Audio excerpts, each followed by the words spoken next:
Hello दोस्तों, good morning, Radhe Radhe, जय श्री कृष्ण। आप लोग कैसे हैं? आई होप आप लोग अच्छे होंगे, जीवन में मस्त होंगे। तो आज का जो मेरा वीडियो होने वाला है वो स्नैपी गर्ल यानी कि सपना पर होने वाला है।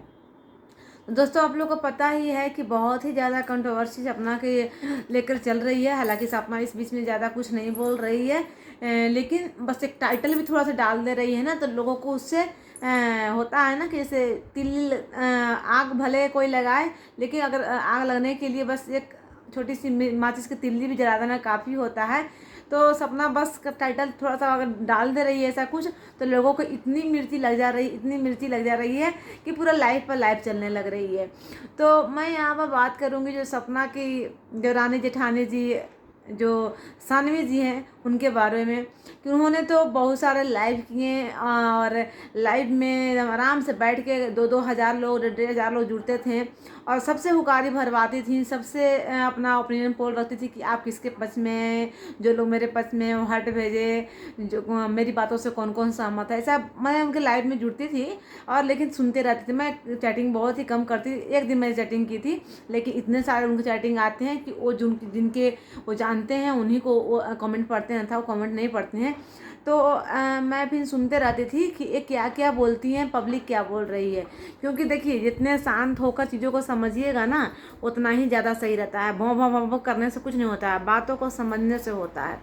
तो मुझे लगा कि नहीं नहीं भाई, जब ये इतना सपोर्ट की हैं तो शायद उनके पास कुछ सबूत भी होंगे। अब ये लाएंगी। अब शायद शिवानी, सॉरी दोस्तों, मुझे शिवानी की याद आ जाती है बार बार। शायद सपना की इतनी अगर ऑफलाइन ऑफ कैमरा अगर ये हेल्प की हैं तो इनके पास सारे सच्चाई होंगी। इतने पढ़ी लिखी हैं, डॉक्टर हैं, तो भाई इनके पास बहुत कुछ होंगे सबूत के आधार पर, जब इतने सपना का हेल्प की हैं तो इन्होंने रिकॉर्डिंग एक डाली, एक रिकॉर्डिंग वो भी आधा अधूरा रिकॉर्डिंग डाली। लेकिन हाँ, लाइव में इन्होंने बहुत कुछ बोला था, बोलती हैं वीडियो में उन्होंने बहुत कुछ बोली हैं कि मैं द रोड चैनल का सच्चाई लाऊंगी, ये सपना क्यों बेहोश हो जाती थी, मैं उसकी सच्चाई लाऊंगी, बहुत कुछ बोली थी। अब तो मुझे लगने लगा था कि शायद अब ये सारे सच्चाई लाएंगे। अब यहाँ जो कंट्रोवर्सी होती है जिस चीज़ की, अब वो शायद ये लास्ट कंट्रोवर्सी है और सब कुछ क्लियर होकर ही रहेगा। जब इतनी पढ़ी लिखी औरत, एक डॉक्टर, जब इस क्षेत्र में घुस जाए और सोशल मीडिया पर आ जाए और इतने सबूत के साथ, तो कंट्रोवर्सी तो ख़त्म होना ही होना है। लेकिन मैं कल देख रही हूँ कि ये देवरानी जेठानी जी अपना पैर पीछे कर, यानी बैक कर ली हैं। इन्होंने बिल्कुल ही इस्तीफा दे दिया है कि मैं अब इसमें कुछ नहीं बोलूँगी, मैं अपना फैमिली ब्लॉगिंग लाऊंगी। क्या हुआ देवरानी जेठानी जी?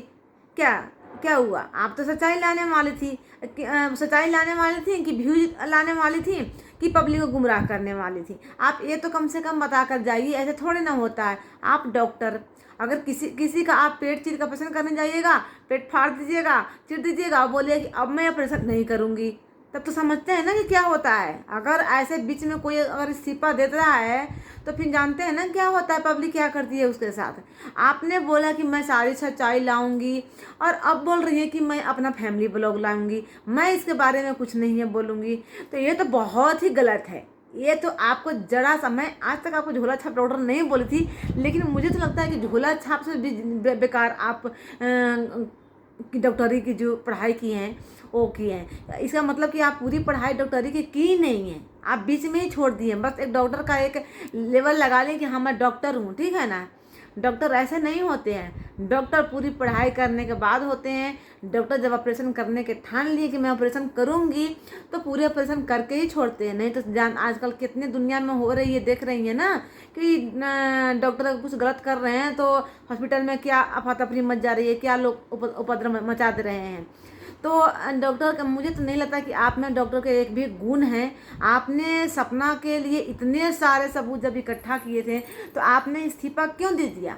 आपने कोई भी एक मैटर को क्लियर नहीं किया, ना द रोड चैनल का क्लियर किया, ना सपना क्यों बेहोश जाती थी उस चीज़ के बारे में क्लियर किया, और ना ही रिकॉर्डिंग के बारे में क्लियर किया। तो आप आई थी क्यों? क्यों आई थी आप ये तो बता दीजिए। इसका मतलब क्या था, इसका मतलब तो यही समझा था कि आपके व्यू डाउन हो गए थे। आप सोचे कि चलिए मैं अब सपना की अब लेता हूँ। सपना तो अपना चैनल पर मेरी कभी नाम नहीं ली, अपने मुंह से कभी नाम नहीं ली, मेरा प्रमोशन की नहीं, तो अब मैं इसको इतने ऑफलाइन ऑफ कैमरा में हेल्प की, तो चलिए अब मैं इसे झगड़ा करके ही अब मैं वायरल होती हूँ। क्योंकि आपने ऑफलाइन शायद बोलती हैं कि मैं बहुत हेल्प की हूँ, तो आप कुछ मकसद से ही हेल्प की होंगी। क्योंकि दुनिया ऐसी नहीं है, दुनिया बहुत अब स्वार्थी है, बिना मकसद के कोई भी किसी को हेल्प आजकल के ज़माने में नहीं करता है। और आप किस गली में बसती हैं, आपका आप तो मुझे 1% भी नहीं लग रहा जितने आपके आप में अहम है ना, जितने आप में अहम है, उससे तो कहीं भी से भी नहीं लगता है कि आप निस्वार्थ भाव से सपना को हेल्प की होंगी। अगर सपना की आप बोलती कि मैं बहुत हेल्प की हूँ, तो मुझे नहीं लगता कि आप निस्वार्थ भाव से सपना की हेल्प की होंगी।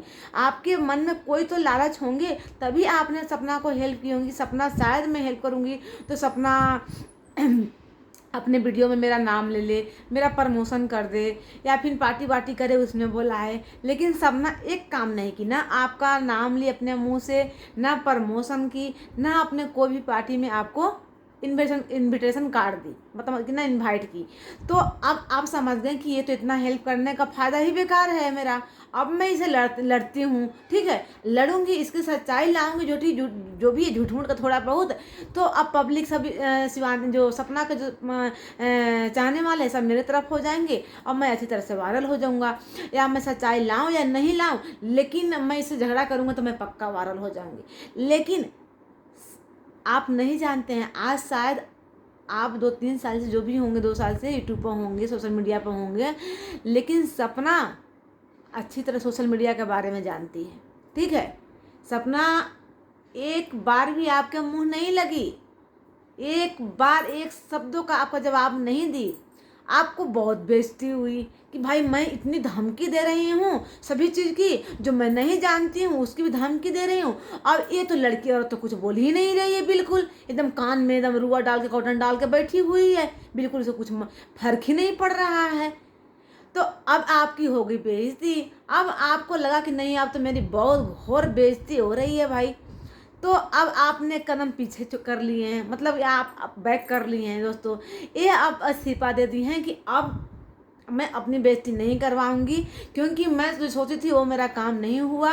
सपना मेरे मुंह बिल्कुल नहीं लगी, एक पैसा की भाव नहीं दी, तो इन्होंने अपना कदम पीछे कर लिया है। और इनके पास कोई भी सबूत नहीं थे, कोई भी सच्चाई नहीं थे, बस इनकी ये हवाबाजी वाली थी, ठीक है। इन्होंने हवाबाजी की है और इन्होंने चले गए। चलिए दोस्तों, मेरा बेटा आ गया है स्कूल से, तो ये इनकी थी हवाबाजी। तो समझ ही सकते हैं इनकी हवाबाजी। अब ये नहीं लाएंगे, ठीक, इनके पास है ही नहीं दोस्तों सबूत कुछ के लाएंगे। चलिए दोस्तों, मेरा बेटा भी आ गया है, मैं अगली वीडियो और लाऊंगी आप लोग के लिए। तब तक के लिए बाय बाय। अगर मेरा वीडियो पसंद आया तो लाइक शेयर सब्सक्राइब जरूर कीजिएगा। मिलते हैं अगले वीडियो में, तब तक के लिए बाय बाय।